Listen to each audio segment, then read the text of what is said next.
Vamos a dar la bienvenida a la periodista Vania Thais. Dios le bendiga. Muy buenas tardes, muy buenas noches, perdón, y bienvenida al programa Nacidos con Propósito. ¿Qué tal? Buenas noches, gracias por la invitación. Qué gusto, qué gusto. Y bueno, vamos a comenzar también intentando pues que usted se conecte a esta transmisión y vamos a comenzar ya con las preguntas a nuestra primera invitada del día de hoy. ¿Qué tanto tiene que ser una ideología politizada? ¿Por qué tiene que ir siempre acompañada una ideología como esta que se esconde dentro de la educación sexual integral? ¿Qué tanto es el valor o la función o lo valórico que tiene que tener esta ideología en la política?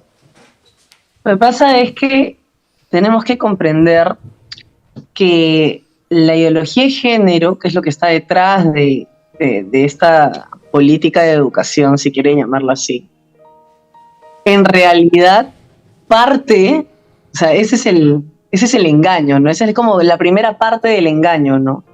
La ideología de género parte de una problemática real, que son los embarazos no deseados, y es la irresponsabilidad sexual. O sea, eso sí existe. Entonces, parte de un problema real, pero lo soluciona de una manera ficticia. ¿Por qué digo de una manera ficticia? Porque el género es un concepto anticientífico de arranque. Es un concepto basado en consensos, en acuerdos, en intereses, pero no está basado en la ciencia. ¿Ok? Entonces, siendo un concepto anticientífico, netamente político, creado a través de acuerdos o consensos, entonces obviamente necesita llevar a cabo una cadena de acciones políticas, netamente políticas, para poder imponerse como parte de una solución científica. ¿Ok? Entonces, cuando, por ejemplo, cuando la disforia de género, ¿no? Que es lo que ahora llaman modernamente transexualidad, ¿no? Cuando la disforia de género deja de ser una enfermedad por un consenso, ¿no? Entonces, no quiere decir que deje de ser un trastorno mental. Lo que quiere decir es que ya no se le va a tratar como una enfermedad, porque así lo han acordado distintos científicos que han comulgado con un interés económico y político. Entonces, este grupo de médicos, que no son todos, porque no es un concepto generalizado, es un consenso de algunos, o sea, que está sujeto a la libertad de ejercicio de la profesión. O sea, si yo médico digo, ¿sabes qué? No, me niego a hacer una cirugía de reasignación sexual, puedo hacerlo, porque eso es una objeción de conciencia, porque saben perfectamente que sí es una enfermedad. Entonces, el consenso de los médicos que han dicho que eso no lo es, por ejemplo, ¿no? Ellos tienen un interés económico, un interés político, un interés social, ¿no? Y eso lo han extrapolado al área de la ciencia. Ahora, el área de la ciencia es inamovible, porque la ciencia es comprobable y objetiva. Entonces, cuando una persona habla de educación sexual integral, tiene que ver el contenido de la materia de educación sexual integral. Porque no está mal que exista educación sexual. O sea, eso es súper importante. No está mal que exista. Por supuesto. Tiene que existir. Es más, todos hemos llevado educación sexual, pero no con ideología, sino con un enfoque biológico, ¿no? El sexo trae a consecuencia la reproducción. Esa es la educación sexual que nosotros hemos llevado, que es, digamos, la comprobable, la biológica. El agregarle el concepto, que ni siquiera es científico, sino es humanista, de género, agregarle ese concepto es únicamente con el fin de adoctrinar a futuras generaciones, nada más. Entonces, esa es la gran diferencia, ¿no? Agregar conceptos anticientíficos con un peso político y con un interés económico para poder adoctrinar a las futuras generaciones y que esto tenga como consecuencia natural la reducción de la población. Es eso. Y todo eso está estipulado en la Agenda 2030 de la ONU. Todo. Bueno, Excelente respuesta, muy explicada, muy amplia y muy concisa, la verdad. La disforia de género no deja de ser una enfermedad mental. Así es. Una enfermedad mental, incluso depresiva. Acá nosotros tenemos, el otro día estaba escuchando una entrevista, creo que también fue con una compañera, donde usted puso DSM-5, lo he descargado. Así es. Y también Claro. Ahí en una lista de enfermedades mentales todavía se propone que la disforia de género es una enfermedad o trastorno mental. Si bien es cierto, no todos los doctores, ¿verdad?, aprueban esto, porque hay doctores aún, gracias a Dios, que están a favor de la vida. Y bueno, yo no hace mucho tiempo, bueno, será 7, 8 años, conversé con Gio Infante, el primer presidente del movimiento homosexual de Lima, y yo le proponía esto, porque esto no es algo actual, si se puede llamar así. Este plan viene desde hace mucho tiempo, y yo le decía que en algún determinado momento iban a proponer la pedofilia o las relaciones sexuales con niños, y esta persona, quien lamentablemente, pues, como ser humano tenemos que dar nuestras condolencias a la familia, perdió la vida, él me decía, ese es el problema de los religiosos, ese es el problema de los cristianos, que ellos piensan que la disforia de género o el homosexualismo, pues es como el alcoholismo, es algo como qué sé yo, como el drogadicto, y no es nada así. O sea, él proponía que para que una persona pueda relacionarse con un niño, hace falta estar, pues, loco, ¿no? Pero ahora en esta educación sexual integral justamente proponen eso. Propone darle el empoderamiento al niño, al infante. Incluso hay artículos acerca de la educación sexual integral donde dice que la familia es un ente represivo a tu sexualidad. Así es. Entonces, bueno, es la verdad un poco preocupante. A ver, hay casos como, por ejemplo, el de la ministra de Igualdad e Inclusión de España. De España, claro. Que se llama Irene Montero. Irene Montero. Esa mujer, por ejemplo, habla de el derecho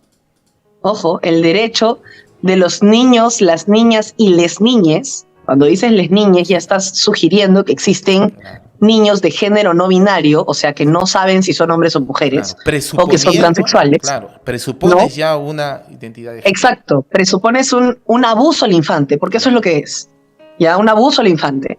Porque hasta los libros de psicología y de psiquiatría americana, sobre todo el DSM-5, explica que la disforia de género no se puede diagnosticar a temprana edad. Eso tiene que diagnosticarse a avanzada edad, una vez cumplida la mayoría de edad. O sea, no se puede diagnosticar en niños. Ella está hablando del derecho de los niños, las niñas y les niñes, ojo, entre comillas, de vivir su sexualidad. Y dice explícitamente hacerles saber que pueden tener relaciones sexuales con quien quieran. Está hablando específicamente de niños decidiendo sobre su sexualidad, cuando eso representa únicamente un abuso al menor. Y en verdad eso no es todo. Sin ir muy lejos.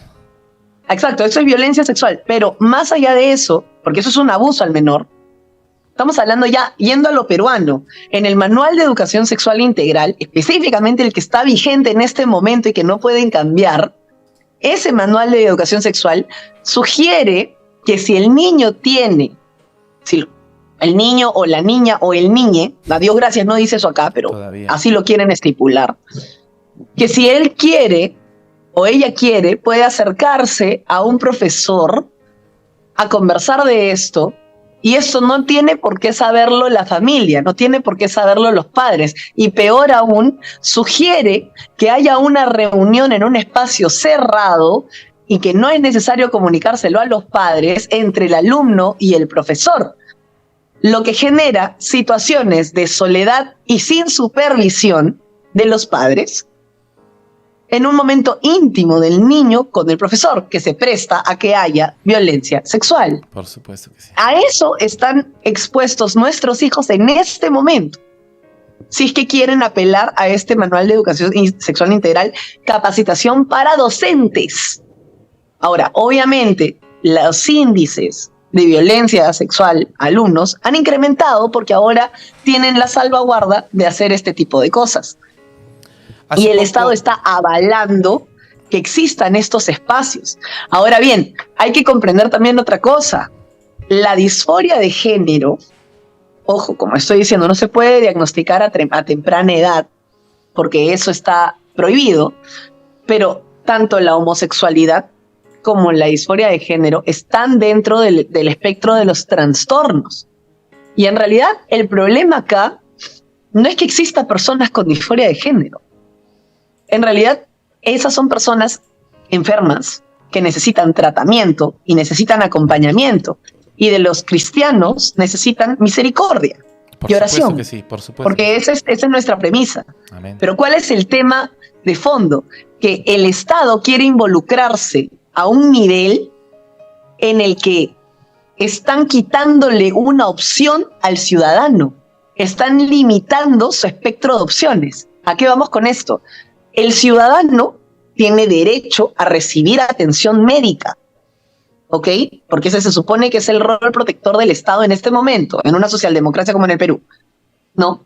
Entonces, si nosotros estamos amparados, nuestra sanidad está amparada, ¿por qué el Estado tiene que decidir qué opción tomar? Ese es el problema, cuando el Estado quiere tomar nuestras decisiones por nosotros.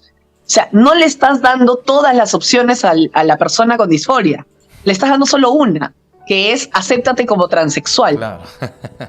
Que es la incorrecta. Claro. No le estás dando la opción de ser tratado psiquiátricamente. No le estás dando la opción de llevar un tratamiento psicológico de acuerdo a la gravedad de la ansiedad que le genera la disforia. No le estás dando la opción de hacerle un test hormonal para ver qué tan grave es su disforia, porque la disforia está generada por un desorden hormonal. Exactamente. ¿Ok?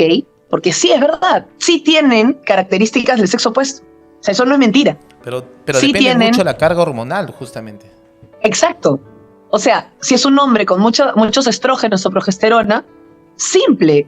Esto te puede llevar a un tratamiento psiquiátrico para balancear esas hormonas.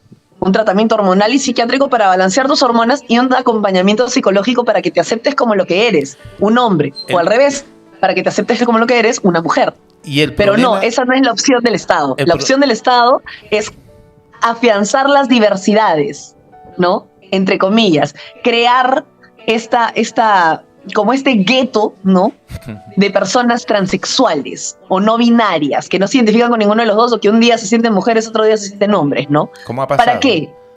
Para reducir la población, porque eso te quita la oportunidad de afianzarte como lo que eres y formar eventualmente una familia. No, es que eso es impensable. Salvar a la familia, salvar la especie, eso sí les parece terrible. Entonces, prefieren destruir la vida de un ser humano contribuyendo a las grandes farmacéuticas que se benefician de la venta de hormonas de reasignación sexual, ¿no? Y no dudo que para que justamente sean esclavos eternos de esas drogas, ¿no? Y no dudo que haya unos contratos. Y eso es lo paradójico, que mientras el Estado o los estados donde ya ha sido aprobado esta política de gobierno en cuanto a una labor social casi, ¿verdad?, pública del consumo de hormonas, ¿verdad?, en algunos adolescentes y en algunos hombres, de verdad, incluso, y hay todo un procedimiento, ¿verdad?, donde lo financia el Estado y algunos laboratorios, incluso en Chile, ¿verdad?, toda esta propuesta de la educación sexual integral ha sido pues financiada por Miles, una ONG a favor de los derechos reproductivos del niño y del adolescente.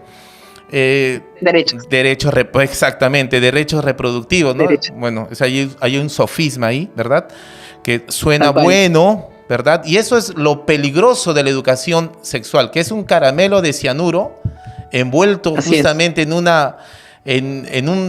un papel de regalo, en un papel de regalo. Ahora, a lo que yo quiero, hace poco entrevistaron una adjunta de la Defensoría del Pueblo en RPP, Radioprogramas del Perú, donde ella decía que cada día hay 21 niñas violentadas. 21 niñas violentadas todos los días en el Perú. Y bueno, eso es un trabajo que ha hecho la Defensoría del Pueblo en cuanto a índices estadísticos.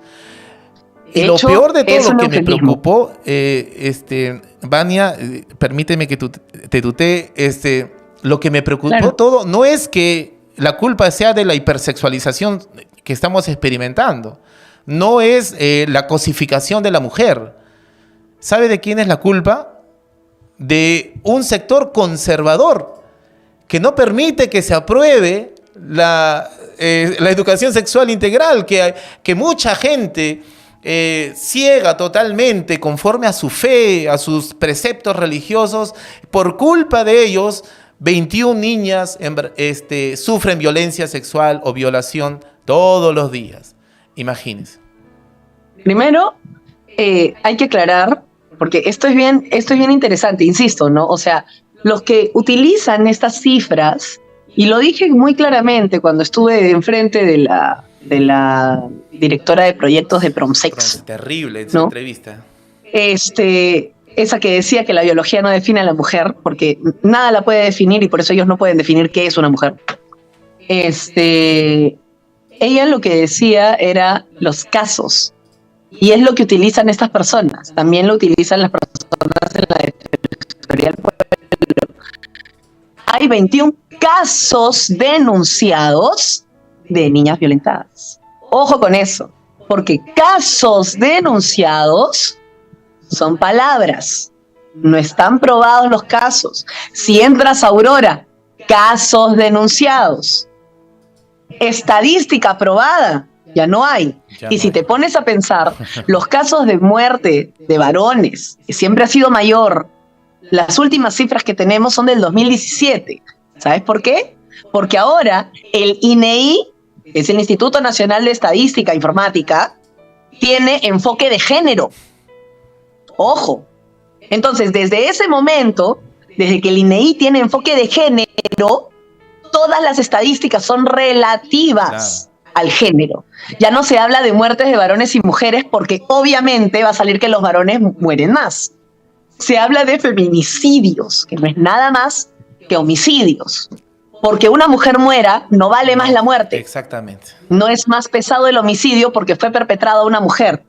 Siempre te sacan el caso, por ejemplo, de Avi Argueda, de que fue quemada, viva y no sé cuántos. Pero no te dicen que un hombre murió a manos de su mujer y salió en un parrafito al costado, al día siguiente. Porque la vida del hombre sí vale menos ahora, que le están dando enfoque de género a las cosas. Entonces, claro, te hablan de casos de niñas violentadas y siempre repiten lo mismo, que somos una sociedad profundamente conservadora y que por eso la violencia se ha perpetrado. Pero no se ponen a pensar que los más violentos son los deconstruidos, son los aliados feministas.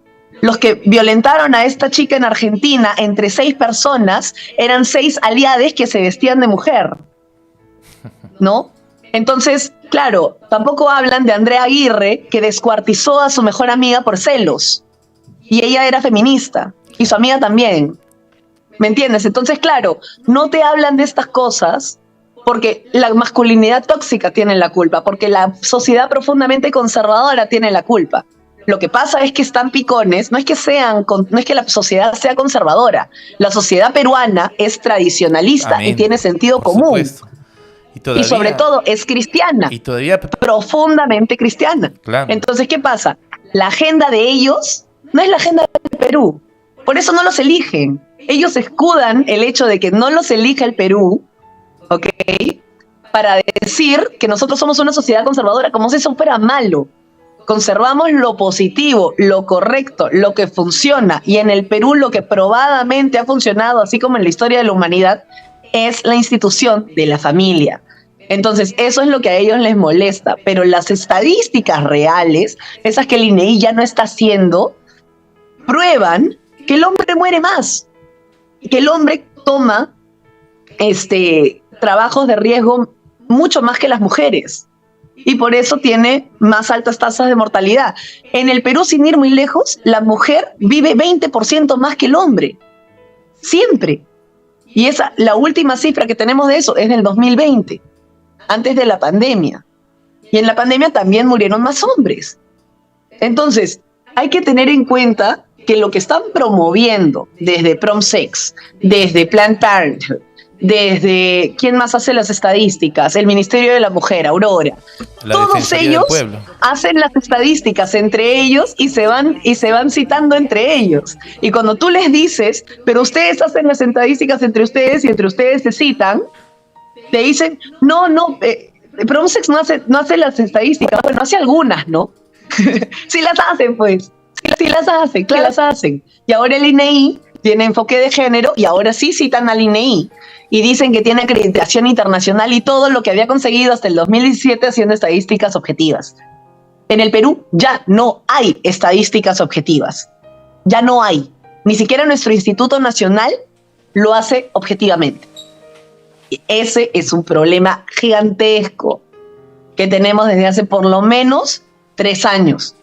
Entonces, no podemos creer en las estadísticas que dé nadie, porque todas tienen enfoque de género, un enfoque anticientífico y que se basa únicamente en casos denunciados, no en casos reales. Es de verdad preocupante escuchar a una, defensora de los niños, como PromSex, una directora de PromSex, pues, decir que la biología no define nuestra sexualidad. Para mí eso fue no sé si llamarlo, pues, como la pepa de la entrevista, ¿no? El núcleo, usted, señorita Vania, le sacó de los labios de los labios eso que para muchos defensores de la vida se han regodeado, pues, en tener eso en TikTok, en hacer TikTok, hacer memes, en fin, pues, ver eso, pues, es casi algo indefendible. Ya, bueno, desnudó la ideología de género, desnudó totalmente la inconsistencia, la dictadura del absurdo. Exactamente. Así es la dictadura del absurdo, porque si no lo aceptas, estás haciendo discurso de odio. Eso fue lo que me dijo. O sea, yo tengo discurso de odio por decir una verdad objetiva. Entonces, cuando la verdad objetiva se vuelve discurso de odio, estamos ante la dictadura del absurdo. Es así de sencillo. Lo bueno es que ya lo han dicho. ya la gente puede darse cuenta por su propia cuenta, claro, el nivel de adoctrinamiento y el nivel de absurdo que nos quieren imponer como ley, a través de leyes, alterando el Registro Nacional de Identidad. Es muy fuerte y es muy grave. Y es muy peligroso. Por eso sí tenemos que comprometernos con eso. Porque entendemos, pues, que la ley enseña, la ley es pedagógica. Si una persona restringe, pues, el semáforo, ¿verdad?, en una vía pública, va a ser un caos. Así es. Si yo pongo un semáforo como una ley de vial en una carretera, obviamente eso va a hacer instruir a la población de que hay un orden. Cuando uno retira la ley, obviamente entra el caos en la sociedad. Así es. Que Dios le bendiga mucho, señorita Vania, a que el tiempo ha quedado cortísimo. Yo le agradezco, la verdad, solamente hemos respondido una sola pregunta. Esto es para, pues, darle otra programa, desarrollarlo un poco más. Esta es una plataforma que está abierta para usted, por todo lo que usted conoce, se ha preparado y aparte de eso, usted teme a Dios y entiende, pues, que, como lo dice en el libro de Mateo, respondiendo Jesucristo dijo, ¿no habéis leído que el que los hizo al principio, varón y hembra los hizo? Y dijo, por esto el hombre dejará padre y madre y se unirá a su mujer y los dos serán una sola carne. Así que no son ya más dos, sino una sola carne. Por tanto, lo que Dios juntó, no lo separe el hombre. A Dios sea la gloria por su vida. Estaremos orando por usted, señorita Vania. Cualquier cosa, en mi canal de YouTube hay la última conversación que tuve con una psicóloga justamente y con Juliana Calambroyo, que es especialista en educación, pueden encontrar ahí el video completo, es un poco largo, pero ahí pueden extender todo lo que necesitan saber sobre el tema de la disforia, sobre el género y sobre la educación en estos temas, porque en verdad es momento de que nos informemos y cuidemos de nuestros hijos. Gracias por la invitación. Animamos a todos los televidentes y a aquellos que nos puedan escuchar a suscribirse al canal de la periodista Vania Thaís, quien tiene, es verdad, yo lo he visitado y la verdad, para mí no me parece largo, porque al contrario, me parece un conjunto de información muy amplia y muy útil para poder defender nuestras convicciones. Dios le bendiga mucho. Hasta una nueva oportunidad. Vamos a tenerla siempre presente en nuestras oraciones. Dios le bendiga mucho a la señorita Vania Thaís. Muchas gracias.